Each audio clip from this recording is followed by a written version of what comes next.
नमस्कार। प्लॉट खरीदना एक सपना सच होने जैसा हो सकता है, लेकिन कई लोग ऐसी महंगी गलतियां कर बैठते हैं जिन्हें आसानी से टाला जा सकता था। कहीं आप भी ऐसी गलती न कर बैठो। मान लीजिए आपने सालों तक पैसे बचाए हैं अपने सपनों का घर बनाने के लिए, या इन्वेस्टमेंट के तौर पर अपने बच्चों के एजुकेशन के लिए, या अपने रिटायरमेंट के लिए प्लॉट देख रहे हो। आखिरकार आपको एक परफेक्ट प्लॉट मिलता है, लोकेशन भी अच्छा है, कीमत भी ठीक लग रही है। आप उन सारे सपनों को पूरा होते हुए देखते हो, लेकिन कुछ माह बाद यह सपना दुखद बन जाता है। आप कानूनी लड़ाई लड़ रहे हो, उस प्लॉट के ऊपर कंस्ट्रक्शन में देरी हो रही है, या अन्य अनावश्यक खर्चों में फंस जाते हो। तो ऐसी परिस्थितियों में गलतियां कहाँ होती है, और आप ऐसी गलतियों से कैसे बचेंगे जो पहली बार प्लॉट खरीदारी करते वक्त होती है। हाय, मैं Naresh Varade, residential property expert. पिछले 15 सालों में मैंने कई लोगों की मदद की है उनके रेजिडेंशियल ड्रीम प्रॉपर्टी को दिलाने में।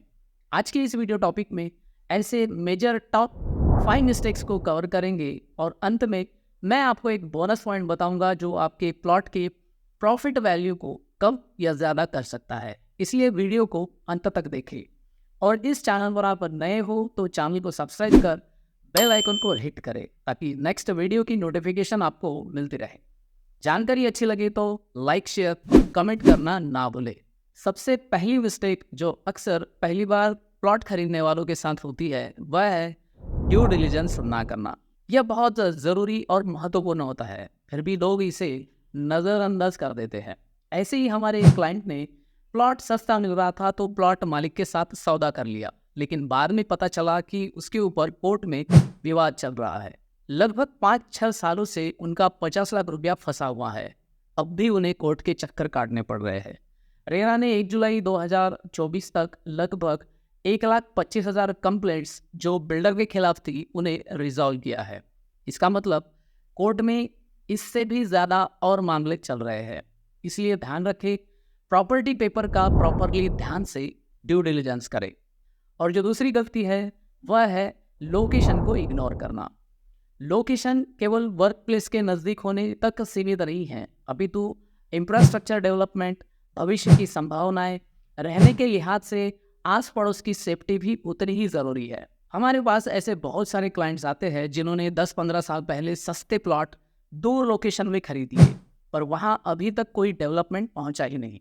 नाइट फ्रैंक के 2022 के स्टडी के हिसाब से लोकेशन एक plan infrastructure project, connectivity, future development plan, market, school जैसे कारकों से प्लॉट की वैल्यू में 30% तक बढ़ोतरी देखी जा सकती है। इसलिए लोकेशन को अनदेखा करना महंगा पड़ सकता है।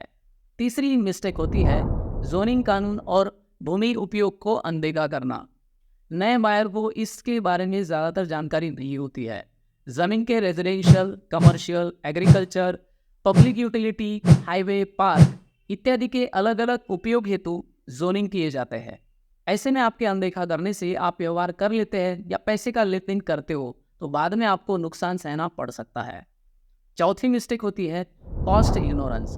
प्लॉट खरीदारी में प्लॉट की मूल कीमत के अलावा और खर्चे जुड़ जाते हैं, जिसे पहली बार प्लॉट खरीदने वालों को हमेशा इन बातों को ध्यान में रखना बेहद ज़रूरी होता है।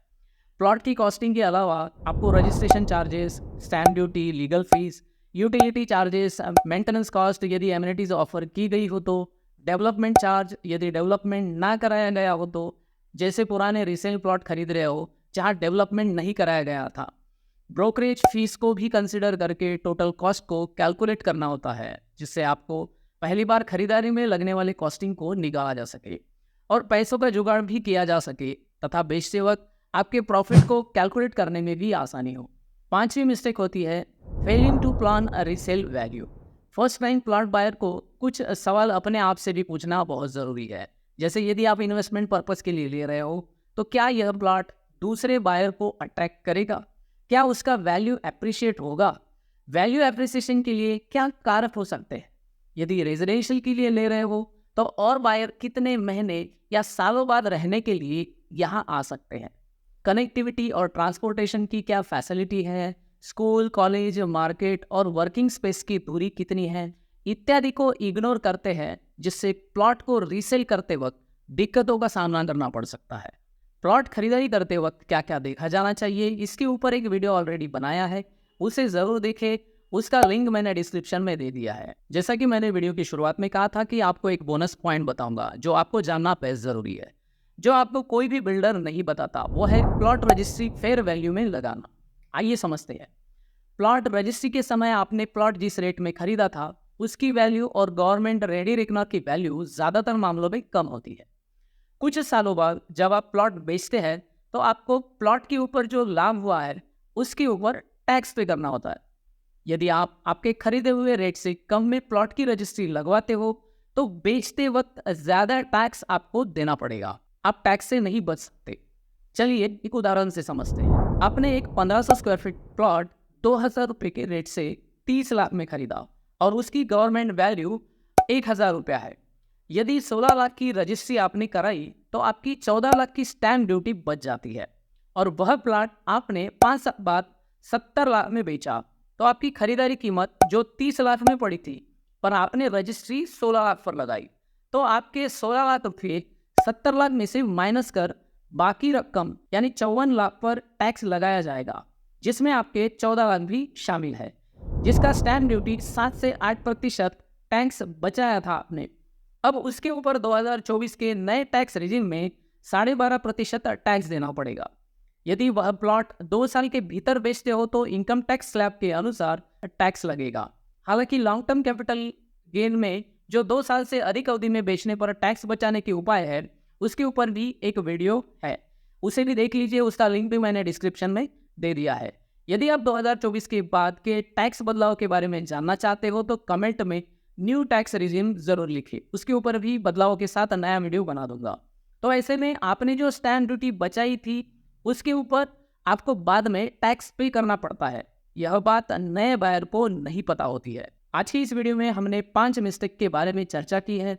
जब पहली बार प्लॉट खरीदे तो प्लॉट का ड्यू डिलिजेंस करना ना भूले, लोकेशन को इग्नोर ना करें, जोनिंग कानून और भूमि के उपयोग को अनदेखा ना करें, कॉस्ट को इग्नोर ना करें और प्लॉट की रीसेल वैल्यू मिलेगी या नहीं इसका भी एनालिसिस करें।